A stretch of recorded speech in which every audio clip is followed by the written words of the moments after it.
सुमारे 27 कोटी रुपयांचा घरफाळा थकवल्याबद्दल शुक्रवारी कोल्हापुरातील स्टार बाजारवर महापालिकेने सीलबंदीची कारवाई केली। मात्र महापालिकेने चुकीची कर आकारणी केल्याचा दावा स्टार बाजारने करत उच्च न्यायालयात धाव घेतली होती। महापालिकेने केलेल्या कारवाईच्या विरोधात स्टार बाजारने न्यायालयासमोर बाजू मांडली। त्यानंतर पुढील आदेश होईपर्यंत स्टार बाजारवर कारवाई करू नये असे आदेश न्यायालयाने दिले। त्यामुळे महापालिकेला स्टार बाजारचं सील काढावं लागलं। थकीत घरफाळा वसूल करण्यासाठी महापालिका आता कोणती पावलं उचलणार याकडे इतर मिळकतधारकांचंही लक्ष आहे।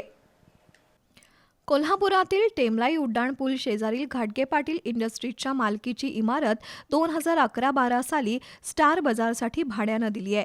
तत्कालीन कर निर्धारक आणि संग्राहक संजय भोसले यांनी कुळ वापरासाठी असलेल्या इमारतीवर रेडी रेकनरनुसार कर आकारणी करून 6,28,000 रुपयांचा घरफाळा लावला होता।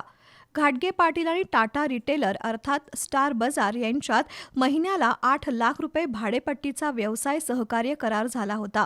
त्यानंतर दिवाकर कारंडे कर निर्धारक झाल्यानंतर त्यांनी स्टार बाजार हे कुळ असतानाही घाटगे पाटील ऑटोमोबाईल या नावाची नोंद झाली होती।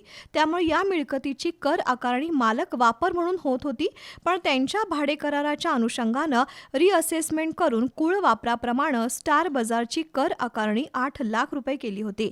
त्यावर स्टार बाजारने उच्च न्यायालयात दावा दाखल केला होता।